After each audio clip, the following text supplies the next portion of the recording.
سرپرست ہے.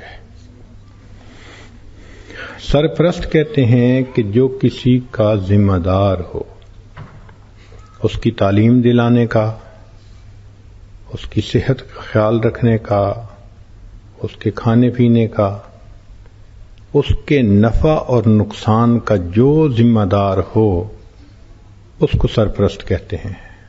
مثال کے طور پر بیٹا ہوتا ہے تو باپ اس کا سرپرست کہلاتا ہے. کئی مرتبہ باپ فوت ہو جائے تو یا دادا اس کو سرپرستی میں لے لیتا ہے یا چچا سرپرستی میں لے لیتا ہے. مگر سرپرست وہی ہوتا ہے جو اس کی ہر چیز کا ریسپانسیبل ہو. اس کو ہر چیز کی فکر ہوتی ہے کہ اس کی جو ضرورت ہے وہ مجھے پورا کرنی ہے. اللہ تعالیٰ ارشاد فرماتے ہیں کہ جو نیکوکار انسان ہوتا ہے، جو شخص برائی سے بچتا ہے اور نیکی پہ زندگی گزارتا ہے، تو اللہ تعالیٰ فرماتے ہیں کہ اس کا سرپرست پھر میں بن جاتا ہوں. اس کی ہر چیز کی ذمہ داری میرے اوپر آتی ہے. اس کو ایک مثال سے سمجھ لیجئے کہ ایک چھوٹے بچے نے دوسرے سے کہا میں نے حج پہ جانا ہے. تو دوسرے نے پوچھا کہ یہ بتاؤ کہ تم نے اپلیکیشن بھری؟ کہتا ہے نہیں. تم نے پیسے جمع کروائے بینک میں؟ کہتا ہے نہیں. تم نے ٹکٹ بک کروائی؟ کہتا ہے نہیں. تم نے وہاں ہوٹل بک کروایا؟ کہتے ہیں نہیں.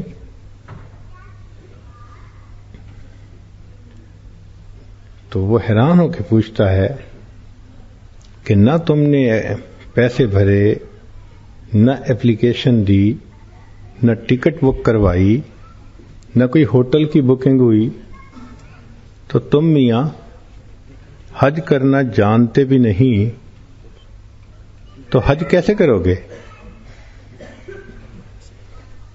تو یہ لڑکا آگے سے مسکرا کے اس کو کہتا ہے کہ میں اپنے ابو کے ساتھ حج پہ جا رہا ہوں. اب جب اس نے یہ کہہ دیا کہ میں اپنے ابو کے ساتھ حج پہ جا رہا ہوں، اس نے سب باتوں کا جواب دے دیا کہ میری اپلیکیشن بھرنا بھی ابو کی ذمہ داری، میرے پیسے جمع کروانے بھی ابو کی ذمہ داری، جو میرے سفر کی ضروریات ہیں ان سب کی ارینجمنٹ کرنا میرے ابو کی ذمہ، میں ابو کے ساتھ جا رہا ہوں، بس مجھے کیا فکر ہے. تو جس طرح بچہ اپنے باپ کا نام بتا کر ریلیکس ہو جاتا ہے کہ میں ابو کے ساتھ جا رہا ہوں، مجھے کوئی فکر ہی نہیں، اسی طرح جو انسان نیکوکاری کو اختیار کر کے اللہ رب العزت کو اپنا سرپرست بنا لیتا ہے، وہ اس دنیا میں بے غم انسان بن جاتا ہے. اس لیے حدیث پاک میں ہے من جعل الہموم ہما واحدا ہم الآخرہ، جس نے اپنے تمام غموں کو ایک غم بنا لیا. کون سا غم؟ آخرت والا غم. کفاہ اللہ ہم الدنیا، اللہ دنیا کے سب غموں کے لیے کافی ہو جایا کرتا ہے. تو جو انسان نیکوکار بنتا ہے وہ اللہ رب العزت کی سرپرستی میں آ جاتا ہے. ذرا اس بات کی اہمیت کو ہم سمجھیں، امپورٹنس کو سمجھیں، اس کی ریئلٹی کو سمجھیں کہ ان چند الفاظ کے اندر کتنی بڑی حقیقت بیان کی جا رہی ہے. چنانچہ بی بی مریم کو اس کے والدین نے نیکی کے لیے وقف کر دیا. ماں پہلے سے دعائیں مانگتی تھی، تو جب بچی ہوئی تو اس کو وقف کر دیا گیا. تو یہ بی بی مریم مسجد کے ماحول میں رہتی تھی، نیکی کرتی تھی. چنانچہ اس بی بی مریم کو اس کی نیکوکاری کی وجہ سے اللہ رب العزت نے بے موسم کے پھل بھی عطا فرمائے. قرآن مجید اس پر گواہی دے رہا ہے.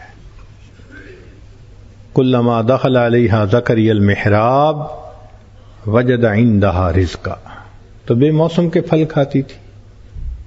تو دیکھو بی بی مریم نے نیکی کے رستے کو اختیار کیا، میرے مالک نے اس کو بے موسم کے پھل کھلا کر پھالا. ابراہیم علیہ السلام نے اپنی اہلیہ اور اپنے بیٹے کو بیت اللہ کے قریب آ کر بسایا اور ان کو وہاں روک کر ٹھہرا کر خود چل پڑے. تو بی بی ہاجرہ نے پوچھا آپ ہمیں کیوں چھوڑ کے جا رہے ہیں؟ خاموش. دوسری مرتبہ پھر پوچھا آپ ہمیں یہاں کیوں چھوڑ کے جا رہے ہیں؟ اس لیے کہ نہ وہاں کوئی بندہ تھا نہ بندے کی ذات تھی. جس جگہ پر پانی بھی اویلیبل نہ ہو، جینے کو پانی نہیں، پینے کو پانی نہیں، درخت پتوں کا نام و نشان نہیں، خشک پہاڑیاں ہیں، سنسان ویران جگہ ہے، وہاں تو دن کی روشنی میں بندے کو ڈر لگتا ہے چہ جائے کہ عورت زاد اور اس کو رات وہاں رہنی پڑے. یہ بگ چیلنج تھا ان کے لیے. تو انہوں نے پوچھا آپ ہمیں کیوں چھوڑ کے جا رہے ہیں؟ ابراہیم علیہ السلام نے پھر خاموشی اختیار کی. وہ بھی آخر ایک نبی علیہ السلام کی صحبت یافتہ تھیں، جانتی تھیں، مزاج شناس تھیں. تیسری مرتبہ کوشچن کیا کیا آپ ہمیں اللہ تعالیٰ کے حکم سے چھوڑ کے جا رہے ہیں؟ ابراہیم علیہ السلام نے صرف سر ہلا دیا کہ ہاں. دل بھی غم زدہ تھا نا کہ دودھ پیتا بچہ چھوٹا سا اور پھر اس کی والدہ اور حکم خدا کہ ان کو یہاں چھوڑ کے جاؤ. ہم لوگ بستی آبادیوں میں اپنی بیوی کو اگر بند گھر میں ہر نعمت کے ساتھ چھوڑ کے آتے ہیں پھر بھی فکر ہوتی ہے کہ جی پیچھے کوئی مسئلہ نہ ہو. وہاں تو اوپن تھا، تنہائی تھی، جان کا بھی خطرہ، یعنی عزت و آبرو کا بھی خطرہ، ہر چیز کا خطرہ تھا. مگر ابراہیم علیہ السلام نے اللہ کے حکم پہ سر جھکا دیا، بیوی بچے کو وہاں چھوڑا، چل پڑے. جب انہوں نے سر ہلایا کہ میں اللہ کے حکم سے چھوڑ کے جا رہا ہوں، تو آگے سے بی بی ہاجرہ نے کیا خوبصورت جواب دیا کہ اگر آپ ہمیں اللہ تعالیٰ کے حکم سے چھوڑ کر جا رہے ہیں تو اللہ تعالیٰ ہمیں ضائع نہیں ہونے دیں گے. ایمان کا تقاضا بھی یہی ہے، توکل بھی یہی ہونی چاہیے کہ واقعی جب اللہ تعالیٰ ذمہ دار بنتے ہیں تو وہ بندے کو پھر پال کے دکھا دیتے ہیں. اب اگلا دن ہوا، پانی نہیں، بچہ رو رہا ہے. تو بی بی ہاجرہ کبھی اس پہاڑی کی چوٹی پہ کبھی اس پہاڑی کی چوٹی پہ، صفا اور مروہ. نتیجہ کیا نکلا کہ اللہ رب العزت نے بالآخر اسماعیل علیہ السلام کے قدموں سے زمزم کے چشمے کو جاری فرما دیا. تو یہ چیز ثبوت دے رہی ہے کہ جو اللہ کے راستے پہ زندگی گزارتا ہے، جو نیکی کو اپنا لیتا ہے، اللہ کا بن جاتا ہے، پھر اللہ تعالیٰ اپنے بندے کی ہر ضرورت کو پورا کر کے دکھا دیتے ہیں. چنانچہ سورہ کہف کے اندر واقعہ ہے، 2 یتیم بچے تھے، ان کے والد نیک تھے. مفسرین نے لکھا کہ 7ویں پشت پہلے کوئی بزرگ گزرے تھے، مگر ان کے ایک دیوار تھی جس کے نیچے خزانہ چھپا ہوا تھا. تو اللہ تعالیٰ نے خضر علیہ السلام کو اشارہ فرمایا کہ تم ان کی دیوار کو بناؤ، یہ گر نہ جائے، بچے چھوٹے ہیں اور کہیں لوگ ان کا خزانہ لے نہ لیں. موسیٰ علیہ السلام حیران تھے کہ ان لوگوں نے ہماری مہمان نوازی نہیں کی اور ہم ان کی دیوار بنا رہے ہیں. تو بعد میں انہوں نے ایکسپلین کیا کہ اس شہر کے اندر 2 یتیم بچے تھے. وَكَانَ تَحْتَهُ كَنْزٌ لَهُمَا، اور اس دیوار کے نیچے ان کا خزانہ تھا. وَكَانَ أَبُوهُمَا صَالِحًا، اور باپ ان کا نیک تھا. اللہ تعالیٰ ان کے خزانے کی حفاظت فرمانا چاہتے تھے. تو اللہ تعالیٰ نیکوں کی بھی حفاظت کرتا ہے، سرپرستی فرماتا ہے، اور نیکوں کی اولادوں کی بھی حفاظت فرماتا ہے. انفرادی طور پہ کوئی نیک ہوگا تو اللہ تعالیٰ اس کی سرپرستی فرمائیں گے، اور اگر اجتماعی طور پر کوئی قوم نیک بن جائے گی اللہ قوم کو رزق کی کثرت عطا فرمائیں گے. چنانچہ قوم سبا ایک قوم گزری ہے، اتنے باغات تھے ان کے، اتنے باغات تھے کہ ان سے پھل ختم نہیں ہوتے تھے. اللہ تعالیٰ قرآن مجید میں بڑے عجیب شان سے ذکر فرماتے ہیں، لَقَدْ كَانَ لِسَبَإٍ فِي مَسْكَنِهِمْ آیَةٌ، ان کے لیے قوم سبا کے مساکن میں، گھروں میں بڑی نشانیاں ہیں. جنتان عن یمین و شمال، جن راستوں پہ چلتے تھے دائیں بھی باغ ہوتے تھے بائیں بھی باغ ہوتے. کلوا من رزق ربکم واشکروا لہ، تم کھاؤ اللہ کا دیا ہوا رزق اور اس کا شکر ادا کرو، تم اس کے گیت گاؤ. بلدۃ طیبۃ ورب غفور، کتنا پاکیزہ شہر ہے اور ان کا رب ان کی خطاؤں کو معاف کر دینے والا ہے. تو اللہ رب العزت چاہتے ہیں کہ انسان نیک بنے اور میں اس کا سرپرست بنوں. اب بال ہمارے گراؤنڈ میں ہے کہ ہم کون سا راستہ اختیار کرتے ہیں. آپ بنی اسرائیل کی مثال دیکھیے کہ بنی اسرائیل نے جب نیکی کی تو پیغمبر اسلام نے دعا کی، ربنا انزل علینا مائدۃ من السماء. مائدہ کھانے کی چیز کو کہتے ہیں، اور یہ لفظ اردو پنجابی میں بھی استعمال ہوتا ہے. ہماری پنجابی زبان میں میدا کا لفظ استعمال ہوتا ہے، وہ مائدہ کا بدلا ہوا حرف ہے، میدا کھانے کی چیز. اللہ رب العزت نے 40 سال بنی اسرائیل کو صبح و شام رزق عطا فرمایا، کوئی کام نہیں کرتے تھے. جو پروردگار بنی اسرائیل کو 40 سال صبح و شام کھلا سکتا ہے، کیا امت محمدیہ کے ایک غلام کو محنت کرنے کے باوجود رزق نہیں عطا فرما سکتا؟ تو اللہ تعالی کا وعدہ نیکوکاروں کے ساتھ ہے. چنانچہ صحابہ رضی اللہ تعالی عنہم نے نیکی کی زندگی کو اختیار کیا. آپ ذرا قرآن مجید پڑھیے، اللہ کی مدد کیسی ان کے ساتھ تھی.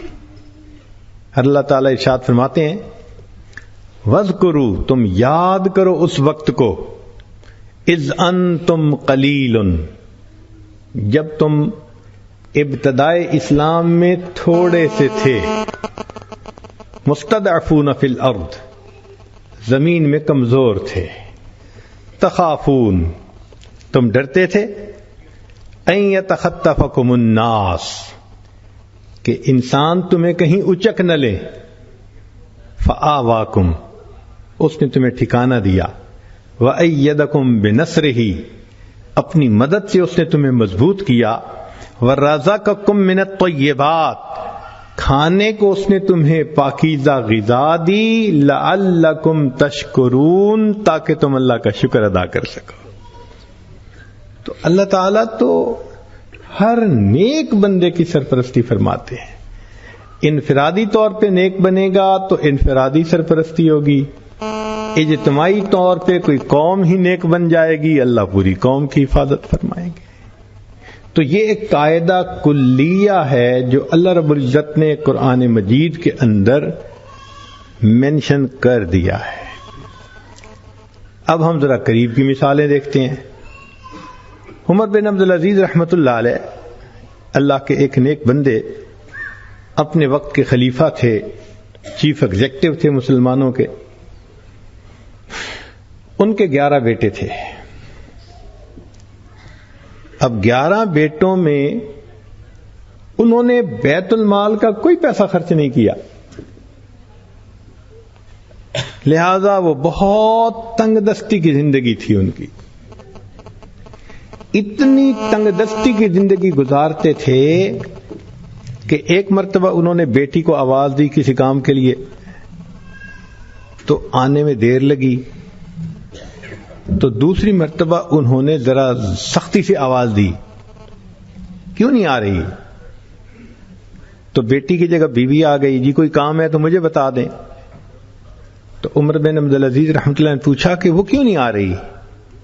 تو بیوی نے کہا کہ اصل میں جو کپڑے اس نے پہنے ہوئے تھے وہ کچھ پھٹ گئے تھے، تو وہ دوسرے کمرے میں کمرہ بند کر کے کپڑے اتار کے سی رہی ہے، جب تک پہنے گی نہیں وہ آپ کے پاس کیسے آئے گی؟ وقت کے خلیفہ ہوں اور بیٹی کے پاس پہننے کا دوسرا لباس نہیں ہے، اتنی غربت کی زندگی تھی۔ چنانچہ جب عمر بن عبد العزیز رحمۃ اللہ علیہ کا انتقال کا وقت قریب ہوا تو آپ کے ایک رشتہ دار آپ کو ملنے کے لیے آئے، اور انہوں نے آ کے آپ کو بڑی سنائی کہ تم سے پہلے والے بھی لوگ تھے، انہوں نے اپنی اولادوں کے لیے بڑی بڑی جائیدادیں وقف کر دیں، ان کو ہیرے اور جواہرات دیے اور کیا کیا ان کو مال و منال دیے، مگر عمر بن عبد العزیز تو نے اپنے بچوں پہ بڑا ظلم کیا، بڑی ان کے ساتھ تم نے زیادتی کیا ہے۔ جب اس نے ایسی باتیں کی تو عمر بن عبد العزیز رحمۃ اللہ لیٹے ہوئے تھے، اٹھ کے بیٹھ گئے اور بیٹھ کر فرمایا کہ دیکھو، اگر میں نے اپنے بچوں کی تربیت اچھی کی ہے اور ان کو نیک بنایا ہے تو میں اپنے بچوں کو اللہ کی سرپرستی میں دے کے جا رہا ہوں۔ اگر میں نے اپنے بچوں کی تربیت اچھی کی ہے اور ان کو نیک بنایا ہے تو میں ان کو اللہ رب العزت کی سرپرستی میں دے کے جا رہا ہوں، اور اگر یہ بدکار ہیں تو میں ان کی بدکاری پہ ان کا کوئی تعاون نہیں کرنا چاہتا۔ یہ کہہ کے عمر بن عبد العزیز فوت ہو گئے۔ آپ کی وفات کے بعد جنہوں نے چارج سنبھالا تو ان کو ضرورت تھی مختلف علاقوں میں گورنر بھیجنے کی، تو کانفیڈنس کا بندہ نیک بھی ہو اور اس کے اندر اہلیت بھی ہو ملتا نہیں تھا۔ بڑی تلاش کے بعد انہوں نے عمر بن عبد العزیز رحمۃ اللہ کے بڑے بیٹے کو گورنر بنایا، پھر ضرورت پڑی تو دوسرے کو بنایا، حتیٰ کہ ایک وقت ایسا آیا کہ عمر بن عبد العزیز رحمۃ اللہ علیہ کے 11 بیٹے 11 صوبوں کے گورنر بنے ہوئے تھے ایک وقت میں۔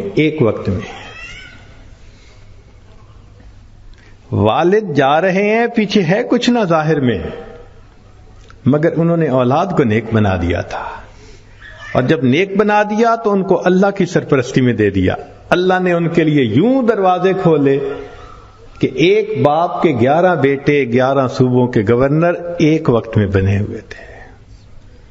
اللہ تعالیٰ نیکوں کے کام تو ایسے کر دیتے ہیں۔ ہمیں ایک مرتبہ اس کا تجربہ بھی ہوا۔ مسجد نبوی میں یہ عاجز بیٹھا ہوا تھا کہ ہمارے ایک قریبی تعلق والے تھے، وہ وہاں قرآن مجید پڑھاتے تھے مسجد نبوی میں۔ آئے اور تھوڑی دیر بیٹھے اور بڑے ڈپریسڈ لگ رہے تھے۔ میں نے پوچھا قاری صاحب خیریت ہے؟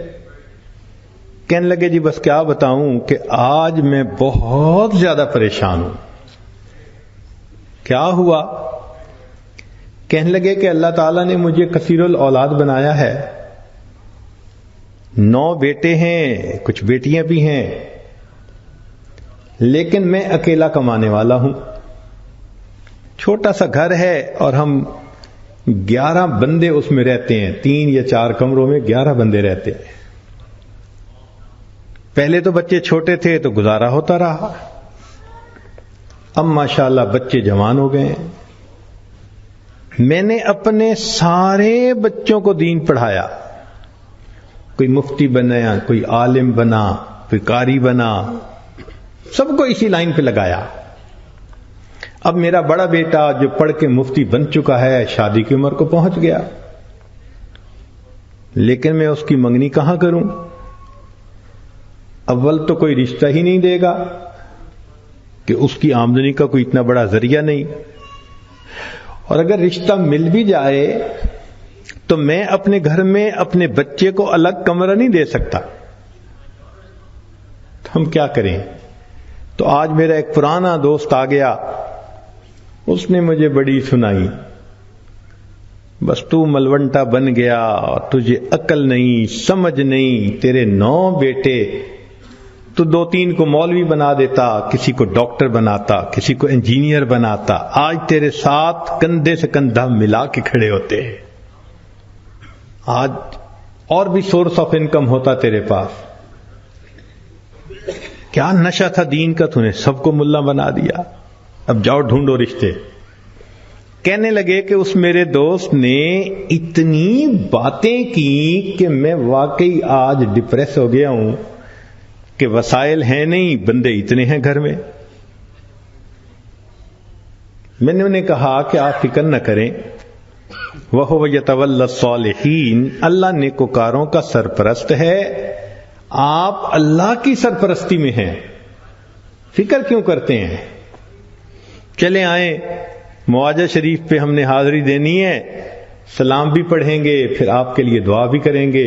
ان کی تسلی کے لیے بات کر دی، وہ مطمئن ہو گئے.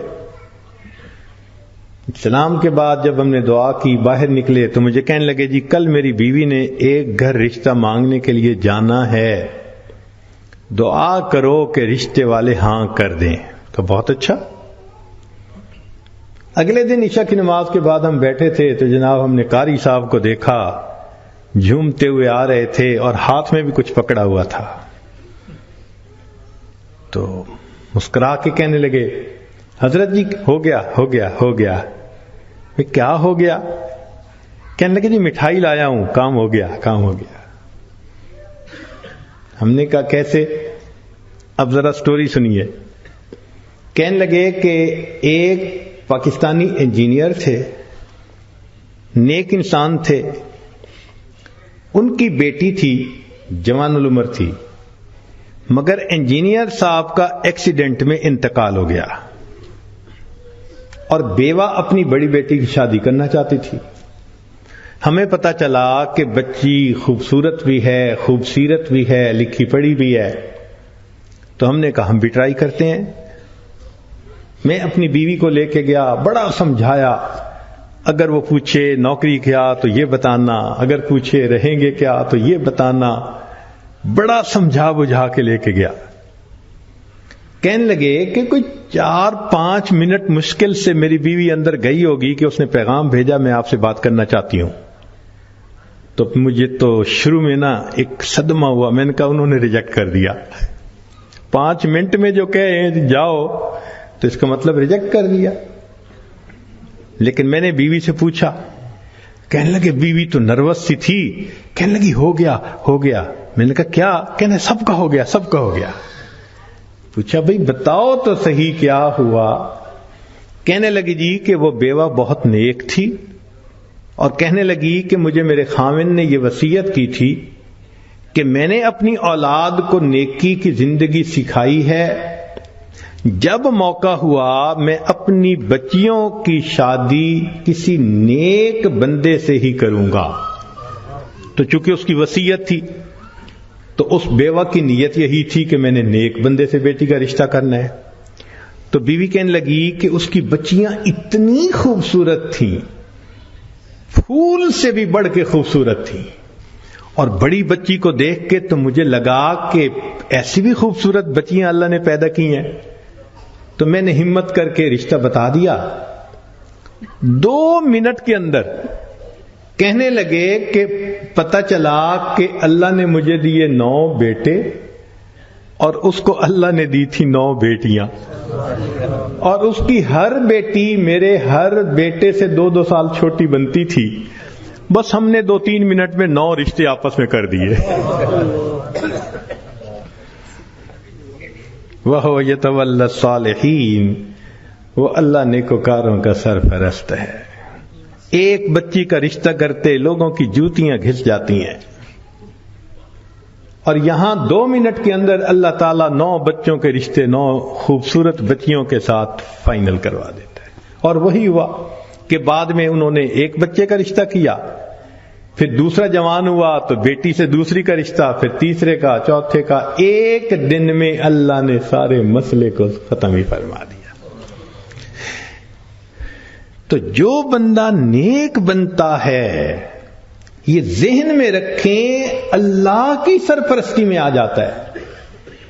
عجیب بات ہے، کوئی بندہ سرپرست بن جائے تو بڑی سیکیورٹی ہوتی ہے، اور یہ فلاں نے ذمہ داری لے لی۔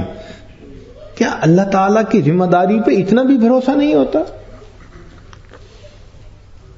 یہ چھوٹی سی بات نہیں ہے کہ وَهُوَ يَتَوَلَّى الصَّالِحِينَ، وہ اللہ نیکوکاروں کا سرپرست ہے۔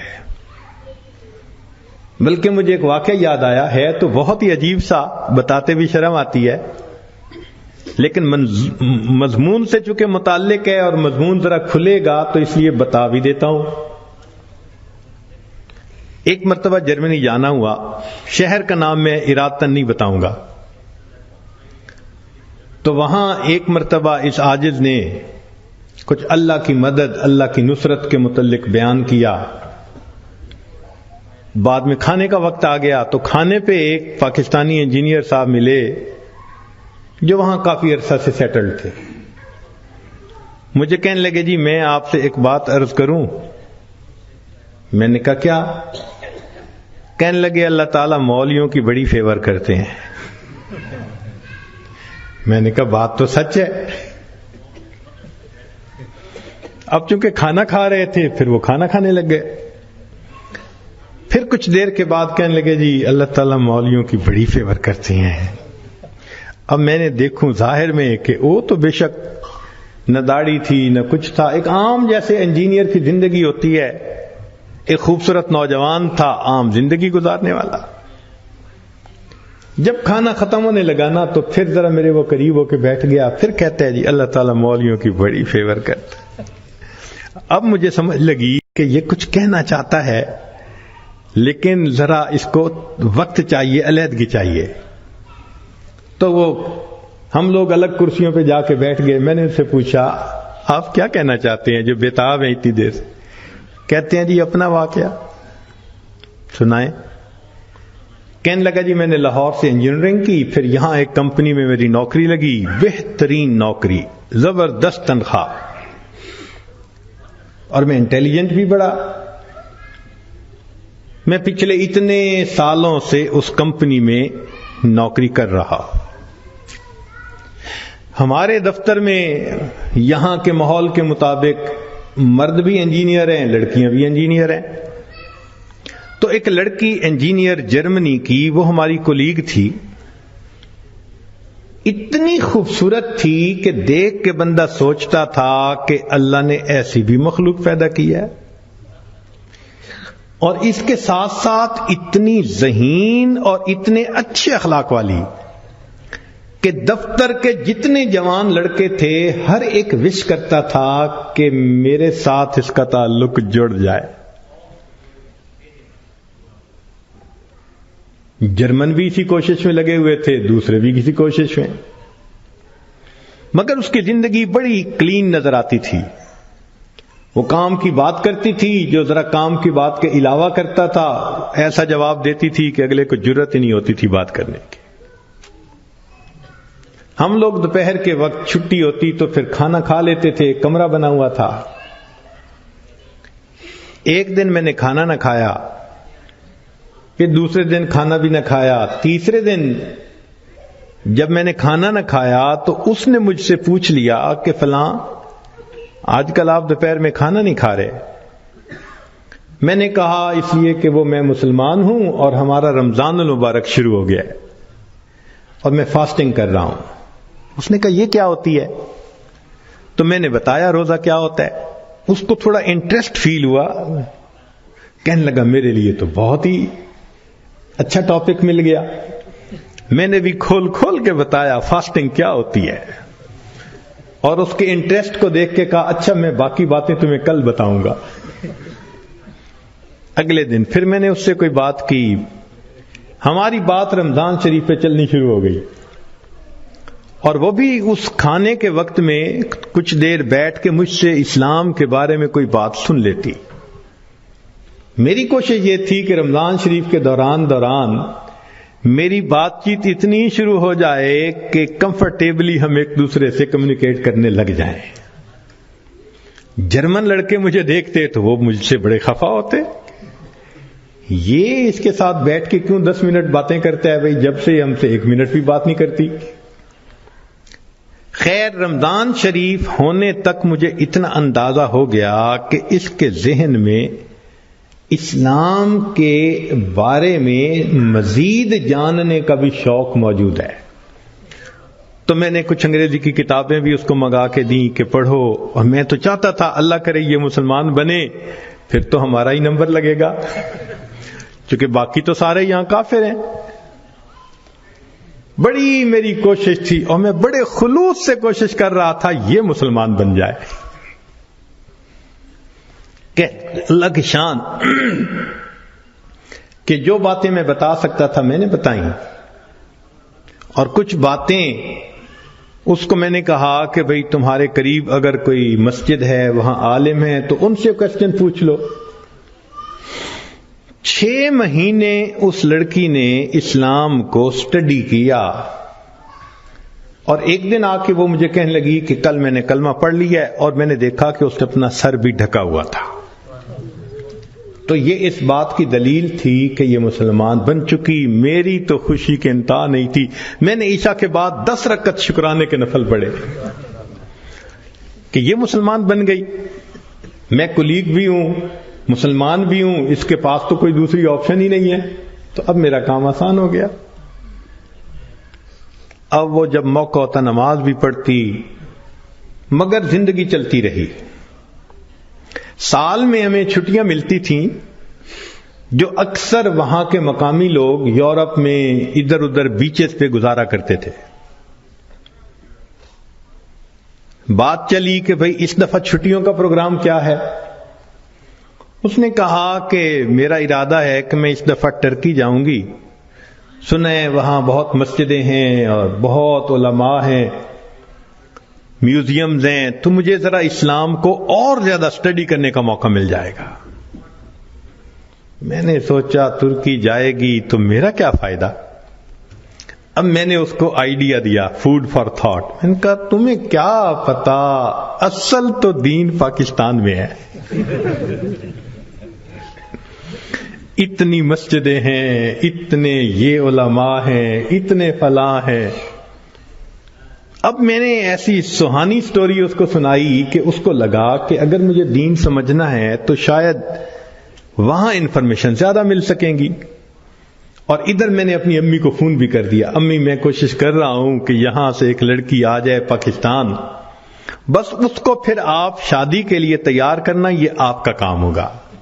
امی نے کہا بیٹا بات ہی کوئی نہیں. میری بہن ایک ایم اے انگلش تھی, ایک ایم اے اکنامکس تھی. بہنوں نے بھی کہا تم ایک دفعہ لے آؤ اس کو, ہم اس کو تیار کر لیں گی, مسئلہ ہی کوئی نہیں. اب میری کوشش کہ کسی طرح یہ سفر کرے. 2-3 دن وہ سوچتی رہی, پھر اس نے کہا کہ اچھا ٹھیک, میں نے ارادہ کیا ہے کہ ان چھٹیوں میں پاکستان جاؤں گی, مگر میں اپنی ارینجمنٹ خود کروں گی.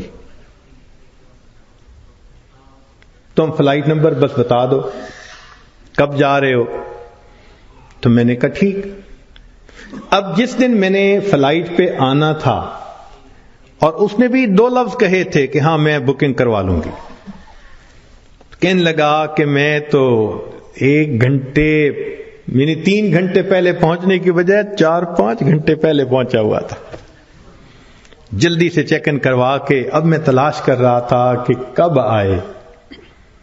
خیر اس کو آنے میں کچھ دیر ہو گئی، مگر میں نے دیکھا کہ وہ آ گئی تو میں بڑا مطمئن ہو گیا، اب یہ پاکستان آ رہی ہے. خیر جب پاکستان اترے تو میرے گھر والے رشتہ دار سب مجھے ریسیو کرنے آئے ہوئے تھے. تو گھر کی عورتیں اس کو بھی ملی. اس نے کہا کہ دیکھو میں نے ہوٹل کی بکنگ کروائی ہوئی ہے اور میں اس وقت تھکی ہوئی ہوں سفر کر کے، تو میں سیدھا ہوٹل میں جاؤں گی، اور کل جب میں کسی وقت فریش ہوں گی نا تو عورتوں کو کہا کہ تم ہوٹل آ جانا، میں تم سے ڈسکس کر لوں گی کہ مجھے کہاں کا انفارمیشن مل سکتی ہے.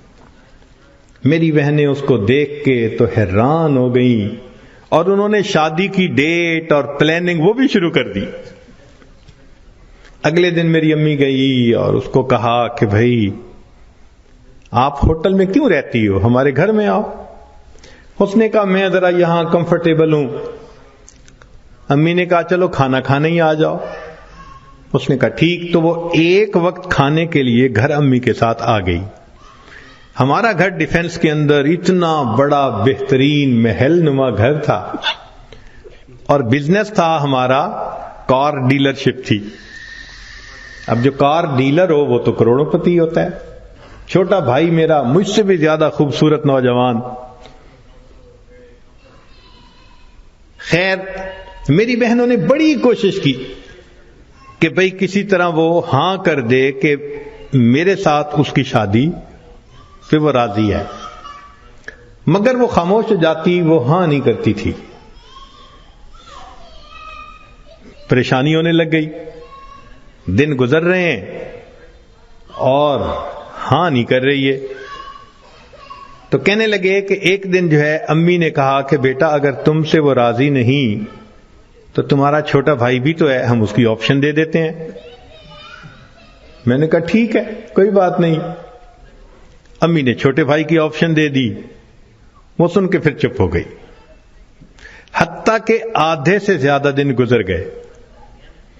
فرض کرو 20 دن اس نے رہنا تھا تو 10-12 دن گزر گئے. اب امی کو ذرا فکر ہونے لگ گئی کہ یہ نہیں مانے گی. ہم پریشان بھی تھے.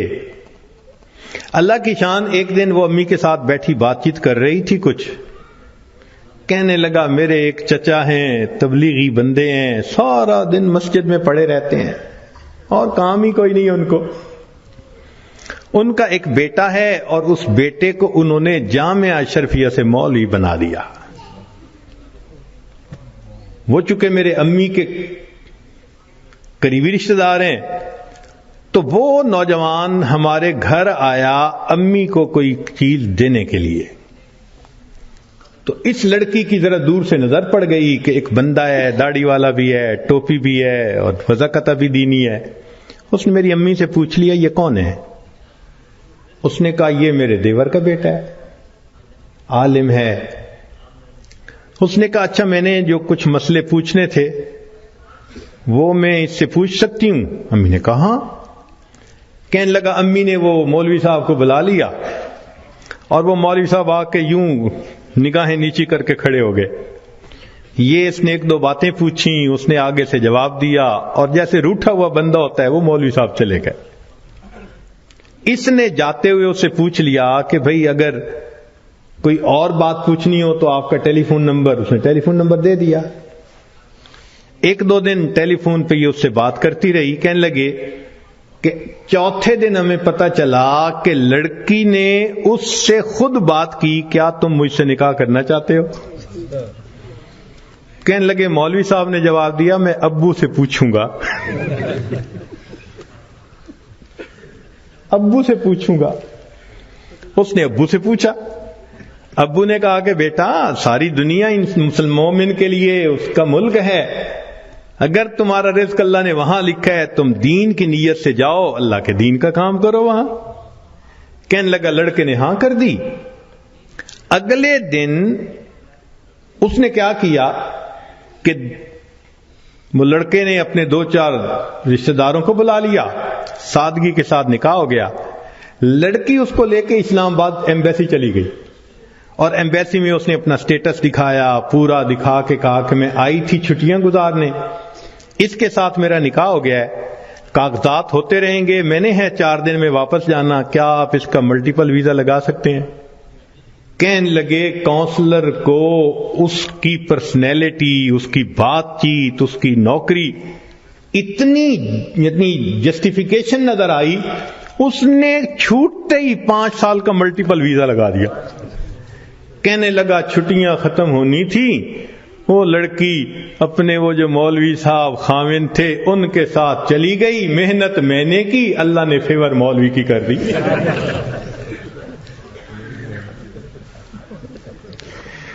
وَهُوَ يَتَوَلَّى الصَّالِحِينَ, وہ اللہ نیکوکاروں کا سرپرست ہے.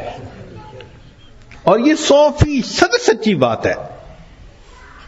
یعنی لوگوں کے لیے کہتے ہیں نا جی آؤٹ آف دی وے, اللہ تعالیٰ کے لیے تو کوئی چیز آؤٹ آف دی وے نہیں ہے نا, مگر ہے اسی طرح کہ جو نیک بنتا ہے دیکھنے سے پتہ چلتا ہے کہ جیسے کوئی غیبی قوت آؤٹ آف دی وے جا کے اس کی مدد کر رہی ہے, اس لیے کہ وہ اللہ کی سرپرستی میں آ چکا ہوتا ہے.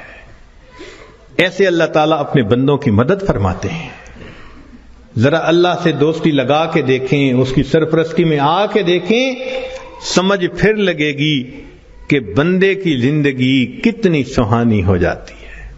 آج تو جس بندے کے کنٹیکٹ بڑے ہوں, واقف ہوں, کہتے ہیں جی اس کے بڑے لمبے ہاتھ ہیں, اور اللہ والوں کی تو حالت یہ کہ ان کے ہاتھ تو اللہ تعالی کی جیب میں ہوتے ہیں.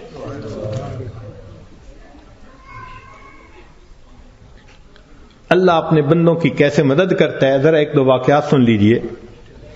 رابعہ بصریہ اللہ کی نیک بندی, اپنے صومعے میں عبادت کرتے کرتے تھک گئیں تو سو گئیں. ایک چورا نکلا, اس نے دروازہ کھولا, اندر گھسا, کوئی اور چیز تو نہیں اسے نظر آئی, مگر ایک چادر پڑی ہوئی تھی. اس نے کہا چلو چادر ہی لے چلتا ہوں. جب چادر اس نے اٹھائی اور واپس جانے لگا, ایسا سر چکرایا کہ اس کو آنکھوں کے آگے اندھیرا ہو گیا, دروازہ نظر ہی نہیں آیا. تو وہ بہت کنفیوز ہوا اور اس نے چادر نیچے پھینک دی. جیسے ہی نیچے پھینکی دروازہ نظر آیا تو اب اس پہ خوف طاری ہو گیا اور وہ باہر نکلنے لگا. جیسے باہر نکلنے لگا ایک آواز آئی, اگر ایک دوست سویا ہوا ہے تو دوسرا دوست جاگتا ہے. اگر ایک دوست سویا ہوا ہے تو دوسرا دوست جاگتا ہے. تم کیسے یہاں سے کوئی چیز چرا کے جا سکتے ہو؟ وَهُوَ يَتَوَلَّى الصَّالِحِينَ, وہ اللہ تعالیٰ نیکوکاروں کا سرپرست ہے, ان کا ذمہ دار ہے. چنانچہ ایک بڑھیا کا واقعہ لکھا ہے کہ اس کا گھر بادشاہی محل کے ذرا قریب تھا, اکیلی تھی. ایک دن اس کو رشتہ داروں کے ہاں تقریب میں جانا پڑ گیا تو وہ چلی گئی اور وہاں اس کو 1-2 مہینے لگ گئے. جب 2-4 مہینے کے بعد واپس آئی تو وہ بڑھیا اپنا گھر دیکھتی ہے تو گھر نظر نہیں آتا. اس نے کسی سے پوچھا کہ یہاں تو میرا گھر تھا. انہوں نے کہا بھئی تو یہاں تھی نہیں, اور یہ بادشاہ کے محل کو تھوڑا سا ایکسٹینڈ کرنا تھا, تو جب 2-4 دن دیکھا کہ کوئی یہاں ہے ہی نہیں تو تمہارا تالا پولیس نے کھول لیا, اندر بھی کچھ اتنا تھا نہیں تو تمہاری کوٹھڑی کو گرا کے بادشاہ کے محل کی ایکسٹینشن کر دی گئی. تو جب اس بڑھیا نے یہ سنا نا کہ تم تو یہاں تھی نہیں اس لیے تمہارے گھر کو گرا دیا گیا, تو بڑھیا نے آسمان کی طرف دیکھ کے کہا اللہ میں تو یہاں نہیں تھی, تو تو یہی تھا. میں یہاں نہیں تھی, تو تو یہی تھا. یہ لفظ اس کے کہنے تھے کہ جو ایکسٹینشن کی ہوئی عمارت تھی اس کی چھت زمین کے اوپر آ گئی. نیک لوگ دنیا میں لاوارث نہیں ہوا کرتے, اللہ ان کا وارث ہوتا ہے. اگر ہمیں اپنے والد کے وارث ہونے پہ اتنا اطمینان ہوتا ہے، بیوی کو خاوند کے وارث ہونے پہ اتنا اطمینان ہوتا ہے، تو اگر کسی کا وارث اللہ رب العزت بن جائے تو سوچو پھر اس کے کیا مزے ہوں گے۔ اس کی مثال یوں سمجھیے کہ ہم نوجوان کالج یونیورسٹیوں میں پڑھتے ہیں نا، تو اگر تو ان کا جی پی اے بہت اچھا ہو تو فل اسکالرشپ مل جاتا ہے، اور فل اسکالرشپ والے بچے کو پڑھنے میں کوئی دقت ہی نہیں ہوتی۔ وہ جی مجھے فل میڈیکل ڈگری کرنے کے لیے اسکالرشپ مل گیا، مجھے کوئی فکر نہیں۔ اور جس بندے کو اسکالرشپ نہیں ملتا اس کو میڈیکل کرنا قرضوں کے بوجھ میں دب جاتا ہے بیچارہ۔ ہم نے بچوں کو دیکھا ان ملکوں میں ساری عمر نوکریاں کر کے بڑھاپے تک اپنے زمانے طالب علمی کے قرضے اتارتے رہتے ہیں۔ تو جس کو فل اسکالرشپ مل جاتا ہے پھر اس کا تو معاملہ ہی کچھ اور ہوتا ہے۔ یوں سوچئے کہ ایک 100 منزلہ عمارت ہے اور اس میں لفٹ لگی ہوئی، ایلیویٹر لگا ہوا ہے، اور ہمارا کام ہے بس پش دبا کے دروازہ کھولیں اور سوار ہو جائیں، تو پھر 100ویں منزل پہ پہنچنا تو کوئی مشکل نہیں نا۔ اور ایک 100ویں منزل سے رسہ نیچے لٹکا ہوا ہے، اب ایک بندہ رسے سے چڑھنا چاہتا ہے، کتنا پریشان ہوگا، کتنا وہ مصیبت میں پڑے گا، کتنا بڑا رسک لے گا، اور اگر رسہ ہاتھ سے چھوٹ گیا تو مر بھی سکتا ہے۔ جیسے ایلیویٹر سے اوپر جانا اور رسے سے اوپر جانا کتنا دونوں میں فرق ہے، اس سے زیادہ فرق ہے اللہ کی سرپرستی میں آ کے زندگی گزارنا ایلیویٹر سے منزل پہ پہنچنے والی بات ہے، اور گناہوں کے ساتھ رسے سے لٹک کے زندگی گزارنا 100 منزلوں پہ جاننے والی مشکل بات۔ ہم گناہ کر کر کے اپنے آپ کو اللہ کی سرپرستی سے نکال دیتے ہیں، اور جب سرپرستی سے نکل جاتے ہیں اللہ حال پہ چھوڑ دیتے ہیں، جاؤ تم جانو تمہارا کام جانے، ہماری تو مانتے نہیں۔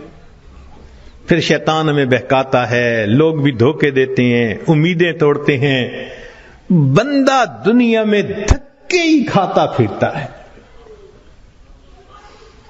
کشتیاں کرتا ہے اپنے حالات سے، لنگوٹ باندھ باندھ کے اترتا ہے، میں اس مصیبت کو پریشانی سے جان چھڑاؤں، اس سے چھڑاؤں، ایک سے جان نہیں چھوٹتی دوسری اوپر سے، دوسری سے جان نہیں چھوٹتی تیسری اوپر سے۔ وہ پنجابی زبان میں شعر کسی نے لکھا ہے، اس کا ترجمہ بھی کر دوں گا۔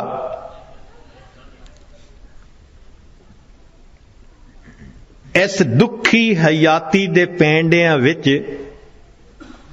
کدی راہ پہ گئے کدی بھول دے رہے، ایک دامن امید دا چھڑیا نہ، لکھ جھکڑ انیریاں دے چل دے رہے، پت جھڑ دے جھڑے ہوئے پتیاں وانگ، اسی تیرے جہان وچ رل دے رہے، پر دامن امید دا چھڑیا نہ، اسی نال تقدیر دے گھل دے رہے۔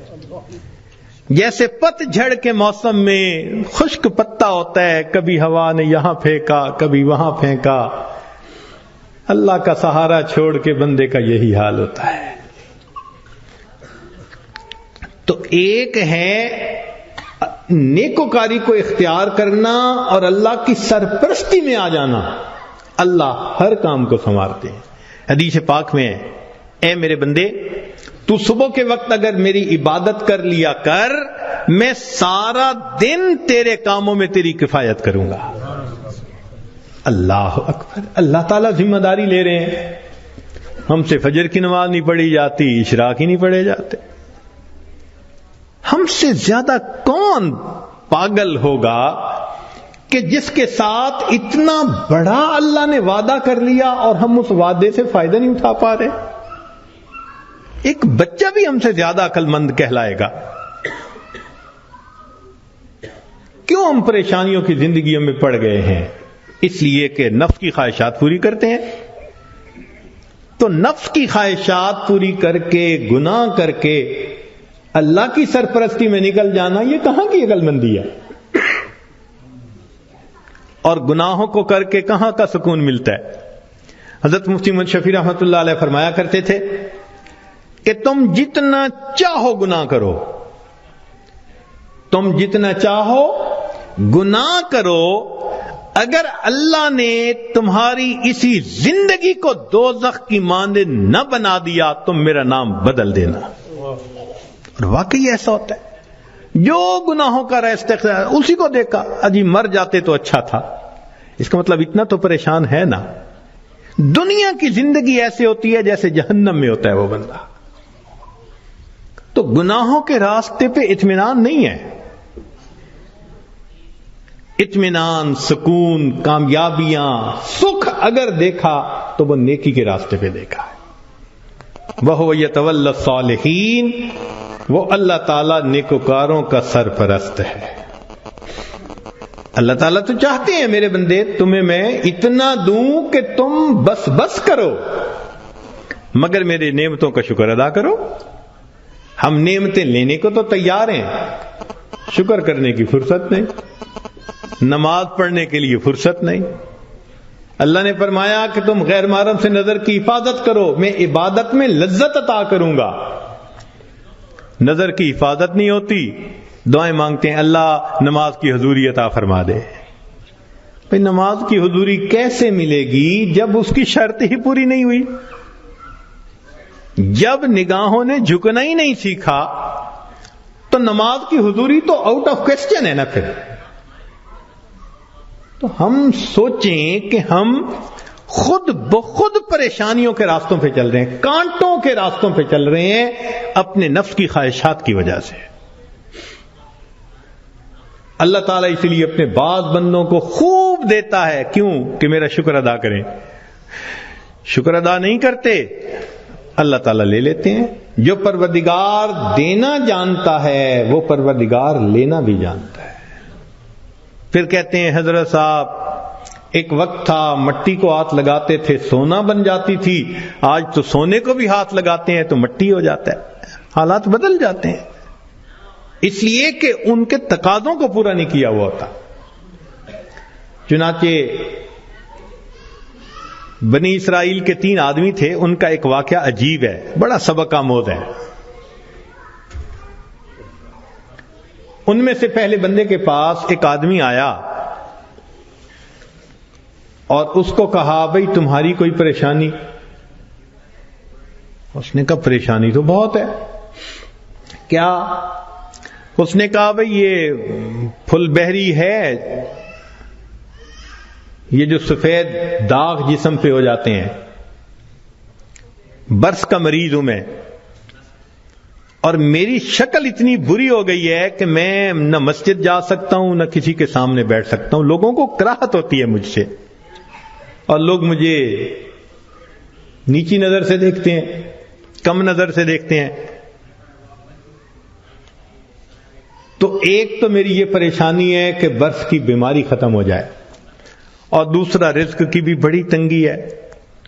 اس نے دعا دی اللہ اس کی بیماری کو دور کر دے اور اس کا رزق وسیع کر دے۔ اللہ تعالیٰ نے اس کی بیماری بھی دور کر دی اور اس کو ایک گائے عطا فرمائی، اونٹنی عطا فرمائی، اور اونٹنی کی نسل اتنی بڑھی کہ وہ تھوڑے عرصے میں ہزاروں اونٹوں کا مالک بن گیا، بڑا ملٹائی ملینر ہو گیا۔ وہ بندہ دوسرے کے پاس گیا، اس سے کہا بھئی آپ کی کوئی پریشانی؟ اس نے کہا جی سر پہ بال نہیں ہے، گنجا ہوں، اور جہاں بیٹھتا ہوں لوگ میرا مذاق اڑاتے ہیں، اور دوسرا یہ کہ کاروبار بھی میرا نہیں چلتا، تو رزق کی بھی پریشانی ہے۔ اس نے دعا دے دی اللہ اس کے بیماری کو بھی دور کر دے، اس کو رزق میں بھی برکت دے دے۔ اللہ کی شان کہ اس کے سر پہ خوبصورت بال بھی اگائے، اور اس کو ایک گائے ملی، اور گائے کی نسل اتنی بڑھی کہ وہ تھوڑے دنوں میں سینکڑوں گایوں کا مالک، امیر آدمی بن گیا۔ پھر وہ بندہ تیسرے کے پاس گیا، وہ آنکھوں سے اندھا تھا، بھئی آپ کی کوئی پریشانی؟ اس نے کہا جی کہ میری پریشانی تو یہ ہے کہ میری بینائی نہیں ہے، لوگوں کے لیے تو فقط رات کو اندھیرا ہوتا ہے اور میرے لیے تو دن کی روشنی میں بھی اندھیرا ہے۔ اور دوسرا یہ کہ مجھے تو در در کے دھکے کھانے پڑتے ہیں، تو دعا کر دو کہ میرا رزق وسیع ہو جائے۔ اللہ نے اس کی بینائی بھی ٹھیک کر دی، اس کو بکری عطا کر دی، اور بکری اتنی نسل بڑھی، وہ ہزاروں بکریوں کا مالک۔ یہ تینوں بندے اپنے وقت میں بنی اسرائیل کے بڑے امیر بندے کہلانے لگے، کروڑوں میں کھیلنے لگے۔ جب ان کی شہرت تھی، عزت تھی، مال و دولت کی ریل پیل تھی، تو اب پہلے کے پاس وہ بندہ آیا اور کہنے لگا کہ بھئی میں محتاج ہوں اور اللہ کے نام پہ آپ سے مانگنے کے لیے آیا ہوں، اللہ ہی نے آپ کو سب کچھ دیا ہے، آپ کے پاس تو کچھ نہیں تھا، تو پلیز آپ مجھے کچھ اللہ کے نام پہ دے دیں۔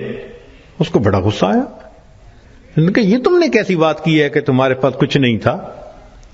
میں تو شروع سے ایسا اور امیر اور یہ اور وہ، کوئی مفت کا کہیں سے پیسہ ملا ہے میاں؟ میں نے کمائی کی ہے، محنت سے کمایا ہے، فلاں کی ہے، خبردار جو تم نے ایسی بات کی کہ تمہارے پاس کچھ نہیں تھا۔ اس نے کہا بھئی مجھ سے خفا نہ ہو، بس آپ جیسے تھے اللہ آپ کو ویسا کر دے، یہ کہہ کے چلا گیا۔ اور وہی ہوا کہ برس کی بیماری بھی دوبارہ ہو گئی، اور ایسی بیماری پھیلی کہ جتنے اس کے اونٹ اونٹنیاں تھے ایک ایک کر کے بالآخر سارے مرتے گئے۔ وہ جہاں تھا وہیں پہنچ گیا، دوسرے کے پاس گیا، بھئی محتاج ہوں، اللہ نے آپ کو اتنا دیا ہے، میں بھی آیا ہوں اللہ کے نام پہ لینے کے لیے، تو آپ دیں۔ ایک وقت تھا آپ کے پاس کچھ نہیں تھا، پھر اللہ نے آپ کو دیا، آج اتنا کچھ ہے۔ اس کو بڑا غصہ آیا، تو کون ہوتا ہے بات کرنے والا؟ بھائی میرا تو باپ ایسا، میرا تو دادا ایسا، پردادا ایسا، میاں میں نے تو فلاں ڈیل ایسی کی تھی، فلاں موقع پہ میں نے ایسا بزنس کیا تھا، اسٹریٹجی ایسی بنائی تھی، تب مجھے پیسے ملے، کوئی کہیں سے مفت کے مل گئے ہیں؟ خبردار جو تو نے کوئی ایسی بات کی۔ اس نے کہا بھائی مجھ سے خفا نہ ہو، اچھا آپ جیسا تھے اللہ آپ کو ویسا کر دے، یہ کہہ کے چلا گیا۔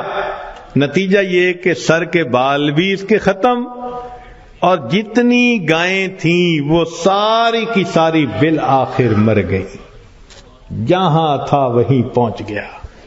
پھر یہ تیسرے کے پاس گیا، اس کو جا کے کہا کہ بھئی محتاج ہوں، فقیر ہوں، اللہ کے نام پہ مانگنے آیا ہوں، جس اللہ نے آپ کو دیا، آپ کے پاس تو کچھ نہیں تھا، آج اتنا کچھ اللہ نے دیا ہے تو بھئی مجھے بھی دے دیں۔ جب اس نے یہ بات کہی تو سننے والے بندے کی آنکھوں میں آنسو آ گئے۔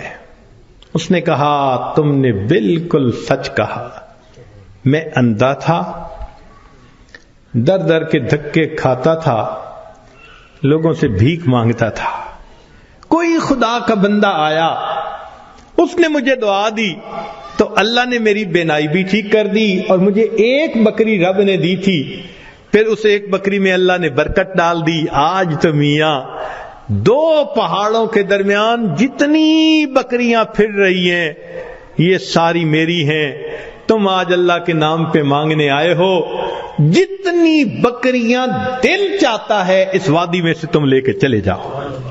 جب اس نے یہ بات کہی تب اس مانگنے والے نے کہا کہ میں تو فرشتہ ہوں، اللہ تعالیٰ نے 3 بندوں کے پاس امتحان کے طور پر بھیجا تھا، 2 اپنی اوقات کو بھول گئے، تو نے اپنی اوقات کو یاد رکھا، اللہ تجھے تیرا رزق نصیب فرمائے۔ یہ بندہ ساری زندگی امیر تر بندہ بن کر زندگی گزارتا رہا۔ دیتا تو اللہ ہی ہے نا ہر ایک کو، تو جب دیتا ہے تو پھر اس کا شکر گزار بندے بھی بنے، مگر ہم نہ شکریاں کرتے ہیں، گناہ کرتے ہیں، جس وجہ سے پھر مصیبت کو دعوت دیتے ہیں۔ تو راستے زندگی گزارنے کے 2 ہیں، ایک ہے نیکوکاری کا راستہ، ایک ہے بدکاری کا راستہ، منمانی کا راستہ۔ اگر آپ غور کریں تو آج کے دور میں منمانی کی زندگی گزارنے والے بہت زیادہ، اور ہر حال میں اللہ کی مان کے چلنے والے بہت تھوڑے۔ نتیجہ کیا ہے؟ مسائل حل نہیں ہو رہے، پریشانیاں بڑھتی جا رہی ہیں، ادھر ذلت ادھر پریشانی ادھر پریشانی. اس کی وجہ یہ ہے کہ ہم نے اپنے آپ کو اللہ کی سرپرستی میں دیا ہی نہیں ہے.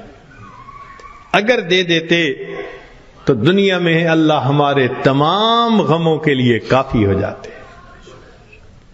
ہماری مثال تو وہ ہے کہ کوئی بلینر انسان ہو اور اس کا بندہ چپڑاسی کی نوکری کے لیے درخواست دیتا پھرے، تو ہر بندہ کہے گا یار تمہارا باپ تو بلینر ہے اور تم پی این کی جاب کے لیے درخواست دے رہے ہو، سویپر کی جاب کے لیے. یہ کیا؟ وہی حال ہے. اللہ تعالی ہمیں اپنے سرپرستی میں لینے کے لیے وعدہ فرما رہے ہیں اور ہم اللہ کے وعدے پر آنے کی بجائے خود دنیا کے جھمیلوں میں اپنے رزق کو تلاش کرنے میں لگے ہوئے ہیں. یاد رکھیے گا اللہ فرما برداروں کو بھی رزق دیتا ہے، اللہ نافرمانوں کو بھی رزق دیتا ہے. اللہ تعالی فرما برداروں کو بھی رزق دیتا ہے اور اللہ تعالی نافرمانوں کو بھی رزق دیتا ہے. مگر فرق ہے، ایک ہوتا ہے کہ آپ نے پرندے کو پنجرے سے نکالا اور پیالے کے اندر دانے ڈال کے اس کے سامنے رکھ دیا، اب وہ اسی پیالے میں سے کھا رہے آرام مزے سے. یا آپ نے پنجرے سے مرغی کو نکالا اور یوں دانے پھینک دیے تو وہ دانے چگ رہی ہے مگر دانے اس کو مل رہے ہیں. یہ ہے اللہ فرما برداروں کو رزق دیتا ہے، کسی کا ایک ہی جگہ، کسی کا ٹریولنگ کے ساتھ، ادھر بزنس ادھر امپورٹ ادھر ایکسپورٹ، مگر اللہ تعالیٰ رزق دیتا ہے ان کو. یہ رزق ملتا ہے فرما برداروں کو. اور ایک رزق ہوتا ہے کہ آپ نے اگر چوہے کو پھنسانا ہو تو اس کو بھی تو آپ کنڈی کے اندر گوشت کا ٹکڑا لگا کے رکھتے ہیں، پنیر کا ٹکڑا، یہ بھی رزق تو مل رہا ہے نا، مگر کس کے لیے؟ کہ یہ ہمیشہ کے لیے پھنسے قابو آئے. تو نافرمانوں کو بھی اللہ رزق دیتے ہیں مگر چوہے کی طرح کہ یہ پکڑا جائے گا اس کی گت بنائیں گے. اب ہم سوچیں کہ ہم فرما برداروں کا رزق لیتے پھر رہے ہیں یا نافرمانوں کی طرح رزق کماتے پھر رہے ہیں. معاملہ تو ہمارے اوپر ہے. اللہ تعالیٰ فرماتے ہیں الیس اللہ بکاف عبدا، کیا اللہ اپنے بندے کے لیے کافی نہیں ہے؟ کتابوں میں لکھا ہے اے بندے، ایک تیری مرضی ہے ایک میری مرضی ہے. اگر تو چاہے کہ تیری مرضی پوری ہو میں تجھے تھکا بھی دوں گا، تیری مرضی کو بھی پورا نہیں ہونے دوں گا. اور اگر تو چاہے کہ میری مرضی پوری ہو تو میرے بندے میں تیرے کاموں کو بھی سنوار دوں گا، تجھے رزق میں بھی وسعت عطا فرما دوں گا. تو اللہ کی مان کے ہم چلیں تو اللہ ہمارے سارے مسئلوں کو حل کر دیں گے کیونکہ ہم پھر اللہ کی سرپرستی میں آ چکے ہوں گے. اللہ تعالیٰ قرآن مجید میں فرماتے ہیں وعد اللہ الذین آمنوا منکم وعملوا الصالحات لَيَسْتَخْلِفَنَّهُمْ فِي الْأَرْضِ. اجتماعی طور پر نیکوکار بن کر زندگی گزارنے والوں کے لیے اللہ کا وعدہ ہے. فرماتے ہیں میں تمہیں زمین کے اندر خلافت عطا کروں گا. وَلَيُمَكِّنَنَّ دِينَهُمُ الَّذِي ارْتَضَىٰ لَهُمْ وَلَيُبَدِّلُنَّهُمْ خَوْفَهُمْ أَمْنًا. اور اللہ ان کے خوف کو امن میں بدل دیتے ہیں. پھر اللہ تو وعدہ فرما رہے ہیں، وعد اللہ کا وعدہ ہے. آج بندہ وعدہ کر دیتا ہے تو اتنا یقین، کیا اللہ کے وعدوں پہ ہم یقین نہیں کرتے؟ تو ہمارے زندگی کی کامیابی کا ایک ہی طریقہ ہے کہ ہم اللہ کے وعدے پر بھروسہ کر کے عہد کریں کہ اللہ آج کے بعد ہم نے نافرمانی نہیں کرنی. اب سوال پیدا ہوتا ہے کہ ہم صالحین میں شمار کیسے ہو سکتے ہیں؟ بہت آسان ہے. ذہن سے گناہ کے ارادے کو ختم کر دیجئے. ذہن سے گناہ کے ارادے کو ختم کر دیجئے. اللہ میں نے آپ کے کسی حکم کی نافرمانی نہیں کرنی، اور جو کر چکا میں توبہ کر رہا ہوں۔ تو پہلا قدم کہ آئندہ گناہ کی نیت کو ذہن سے نکال دینا، اور دوسرا کہ اگر پھر گناہ ہو جائے تو پھر توبہ کرنا۔ بس یہ دو کام کر لیجئے۔ ایک، ابھی اسی وقت پچھلے تمام گناہوں سے سچی توبہ کی نیت کر کے عہد دل میں کر، اللہ آئندہ میں آپ کی مان کے چلوں گا، ہر کام آپ کے نبی علیہ السلام کی سنت کے مطابق کروں گا، دین کے مطابق کروں گا، شریعت کے مطابق کروں گا، من مانی نہیں کروں گا۔ اور اگر بالفرض پھر گناہ ہو جائے تو پھر توبہ کرے۔ جو ایسا کرے گا وہ نیکوکاروں میں شمار ہوگا اور وہ اللہ کی سرپرستی میں آ جائے گا۔ اور جب تک ہم اللہ کی سرپرستی میں نہیں آئیں گے ہماری پریشانیاں ختم نہیں ہوں گی۔ ہم نے دنیا میں دیکھا ہے پرائی بکری کو کوئی گھاس نہیں ڈالتا۔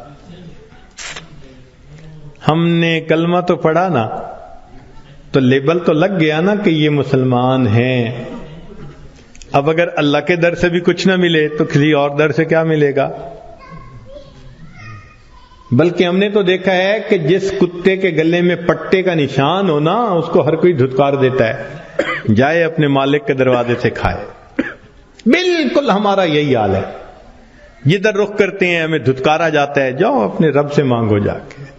اور رب سے مانگنے کے لیے نیک ہم بن نہیں رہے، تو ہمارے پاس کوئی دوسری آپشن نہیں سوائے اس کے کہ زندگیوں کو بدلیں، نیکی پہ آئیں، اللہ تعالی ہمیں اپنی سرپرستی میں لے لیں، پھر اللہ تعالی ہمارے الٹے کاموں کو بھی سیدھا کر دیں گے، ہماری پریشانیوں کو اللہ ختم فرما دیں گے۔ زندگی گزارنے کا اس سے بہتر کوئی دوسرا راستہ نہیں ہو سکتا۔ تیرے ہاتھ میں ہو قرآن اور تو دنیا میں رہے پریشان،